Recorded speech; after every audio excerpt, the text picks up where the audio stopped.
Hello everyone, welcome back to another video. Hope you are good. तो बच्चों, आज हम स्टार्ट करेंगे 5th चैप्टर आपका जो है टेम्परेचर। अब टेम्परेचर क्या होता है वो जानेंगे।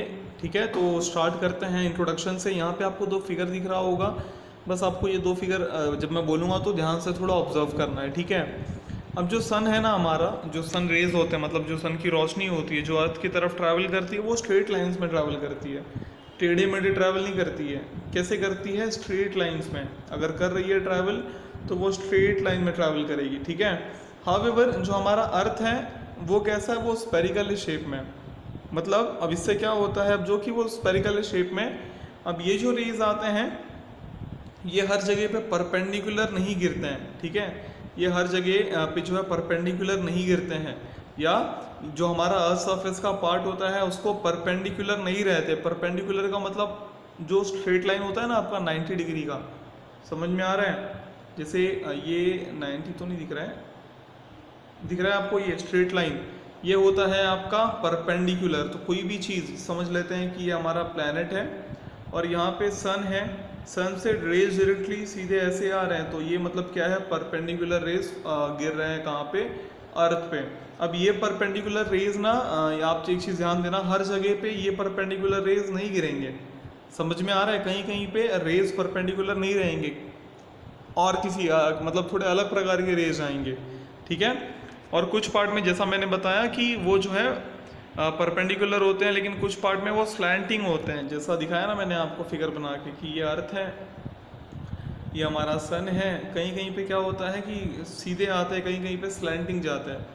दिख रहा है आपको ये स्लैंटिंग रेज? अब ये क्यों होता है? तो ये देखो, अब यहाँ पे आपको दिख रहा होगा।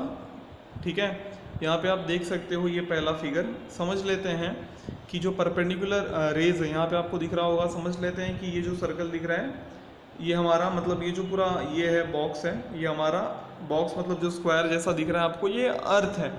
ये टॉर्च जो है ये सन की तरह काम कर रहा है। सन जैसे सन के रेज आते हैं वैसे ये टॉर्च के रेज आ रहे हैं। आपको दिख रहा होगा कि रेज जो है एकदम सीधे आ रहे हैं, है कि नहीं? मतलब परपेंडिकुलर है। तो यहाँ पे ये जो एरिया ऑक्यूपाई कर रहे हैं आप उसको सिर्फ ध्यान में दे के रखना। ठीक है, ध्यान देना। हाँ, कितना ऑक्यूपाई कर रहे हैं एरिया? सिर्फ इतना ही कर रहे हैं। और वहीं पे मतलब यहाँ पे आप देख पा रहे हो, the perpendicular rays occupy less area, the part where the ray occupies lesser area receives bright sunshine and greater heat, hence the surface there gets heated more and the air becomes hotter।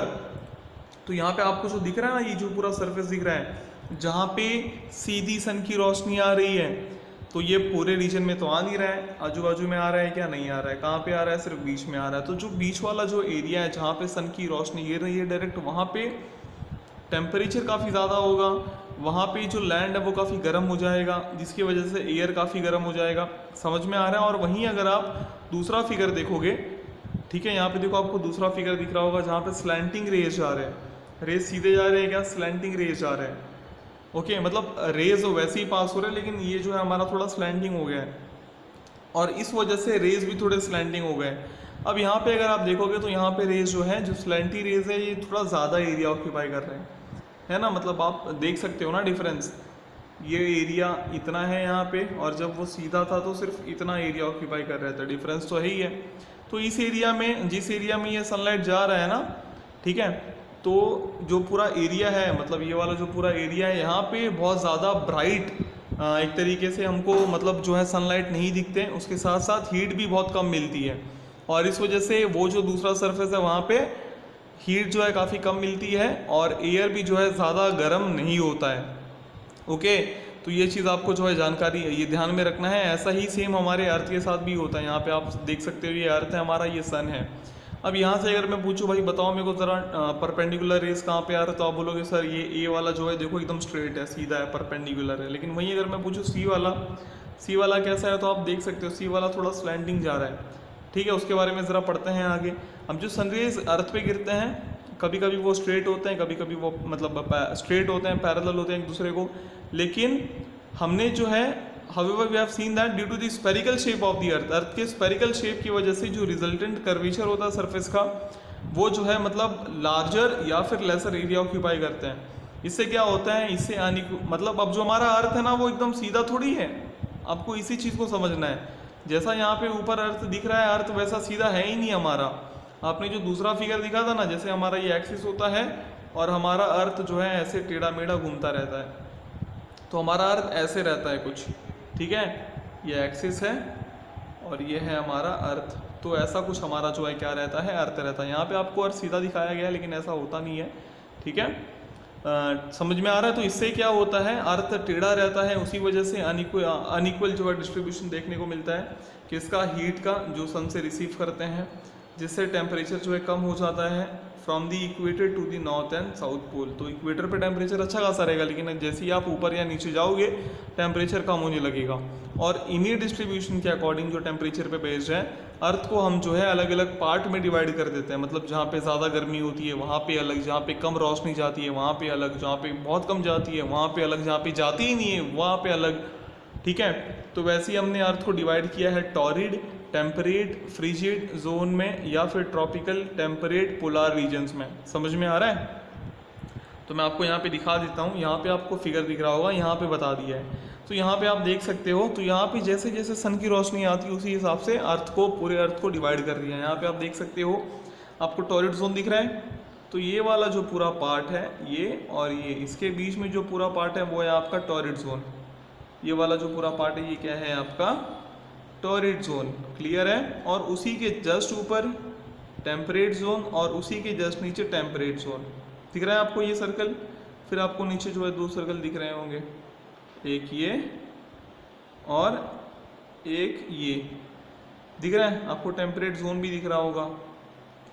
Clear है, समझ में आ रहा है। तो ये आपका temperate zone हो गया, ये आपका टेम्परेट जोन हो गया, ये आपका टॉरिड जोन हो गया। और ऊपर आप जाओगे, देखो यहाँ पे हो सकता है सूरज की रोशनी पहुँचती नहीं है, सन की रोशनी पहुँचती नहीं है, ये आपका है फ्रिजिड जोन। सेम नीचे के लिए ये भी आपका क्या है, फ्रिजिड जोन। समझ में आ रहा है। इस तरीके से हमने क्या किया है, अर्थ को अलग अलग पार्ट्स में डिवाइड कर लिया है। क्लियर है। अब जो कि लैटिट्यूड मेन फैक्टर होता है, लैटिट्यूड के साथ साथ और भी कुछ फैक्टर्स होते हैं जो डिस्ट्रीब्यूशन ऑफ टेम्परेचर को इन्फ्लुएंस करते हैं। मतलब कहाँ पे कितनी गर्मी होगी, कहाँ पे कितनी ठंडी होगी, वो जो है और भी दूसरे फैक्टर्स पर डिपेंड करता है, जो कि लेकिन जो इनके इफेक्ट्स होते हैं वो लिमिटेड होते हैं कुछ रीजन को। अब वो फैक्टर्स कौन से हैं, सबसे पहला नियरनेस टू दी सी, मतलब सी के कितने नज़दीक हैं। उसके बाद कॉन्टिनेंटैलिटी, कौन से कॉन्टिनेंट में लाई करता है। Height above the mean sea level, मतलब जो सी लेवल होता है समुद्र, जो अपना सी का जो लेवल होता है उससे कितना ज़्यादा हाइट है, उससे कितना आप हाइट पे हो, उसके बराबर पे हो, बहुत ऊंचे हो, उससे कम पे हो, वो सारी चीज़। उसके बाद physical setup of a region. Physical setup मतलब आप कहाँ पे रहते हो, फिजिकल फीचर्स क्या है वहाँ के, समझ में आ रहे हैं। आप प्लेन रीजन पे रहते हो, आप पहाड़ों में रहते हो, ये कुछ फैक्टर्स हैं जिससे डाइवर्सिटी देखने को मिलेगी आपको क्लाइमेट की अलग अलग रीजन्स में। और इसके अलावा जो दूसरे फैक्टर्स हैं जैसे क्लाउड कवर, कभी कभी जो विंड तूफान वगैरह चलते हैं, वेजिटेशन कवर, अर्बनाइजेशन, इंडस्ट्रियलाइजेशन, ये भी लोकल क्लाइमेट को इन्फ्लुएंस करते हैं। ठीक है, तो इन सारी चीज़ों को आपको ध्यान में रखना है। क्लियर है। अब जो हम बात करने वाले हैं यहाँ पे हीटिंग और कूलिंग ऑफ वाटर की। तो यहाँ पे एक एक्सपेरिमेंट बोला गया है आपको 2 पॉट लेने हैं, सेम साइज़ के, उनको पानी से भर देना है। और सनराइज़ के टाइम आपको एक पॉट को जो है घर के अंदर रखना है, दूसरे को घर के बाहर रखना है। और आपको ध्यान देना है, मतलब इस तरीके से आपको रखना है कि वो जो है सन में रहे हमेशा, ऑल द टाइम। आपको यहाँ पे जो है दिख रहा होगा, एक सेकेंड ना, ठीक है। आपको इस तरीके से रखना है, देखो यहाँ पे आपको दिख रहा होगा कि ये जो है इस तरीके से रखना है कि सन मतलब जो है पूरा क्लियरली दिखे। आफ्टरनून में क्या करना है, आपको बेयरफुट जो है जाना है फ्लोर पे, वॉक बेयरफुट बिना चप्पलों के on the floor inside the house and feel the temperature of the floor. ठीक है, तो आपको मतलब जो फ्लोर है, जो ज़मीन है, उसका टेम्परेचर फील करना है। उसके बाद जो वाटर का टेम्परेचर है, ठीक है, जो पॉट के अंदर है, उसको फील करना है। और ये एक्टिविटी आपको जो है घर के बाहर करनी है। और वापस जो है बाहर का जो लैंड है उसको, उसका टेम्परेचर फील करना है। वापस जो पानी सन में रखी गई है उसको जो है आपको छूना है। तो आपको ऑब्जर्वेशन लिखना है, उसके बाद वापस शाम को करना है।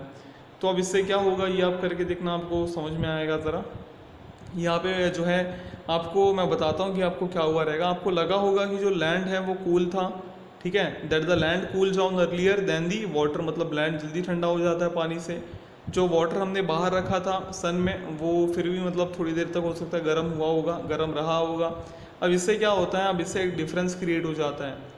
इसी डिफरेंस की वजह से जो हीटिंग है और जो कूलिंग है लैंड और वाटर का, और जो एयर ओवर द लैंड है, मतलब जो एयर लैंड के ऊपर होती है, जो हवा ज़मीन के ऊपर होती है, उसको वो जल्दी मतलब गर्म हो जाती है, ठीक है, और जल्दी ठंडी भी हो जाती है। और जो एयर पानी के ऊपर रहता है वो स्लोली गर्म होता है और उसी तरीके से स्लोली ठंडा भी होता है। ये चीज़ आपको समझ में आ रही है? लैंड पे मतलब ज़मीन के ऊपर जो एरिया है वो जल्दी गर्म हो सकता है और जल्दी ठंडा भी हो सकता है। वहीं अगर आप कोस्टल एरियाज़ की बात करो तो कोस्टल एरियाज़ में जो है जल्दी वो गर्म भी नहीं होते हैं और जल्दी वो ठंडे भी नहीं होते, मतलब वो जो है उनको हीट भी जल्दी नहीं मिलता और साथ साथ उनको जो है क्या नहीं मिलता, अपना कूलिंग भी जल्दी नहीं होती।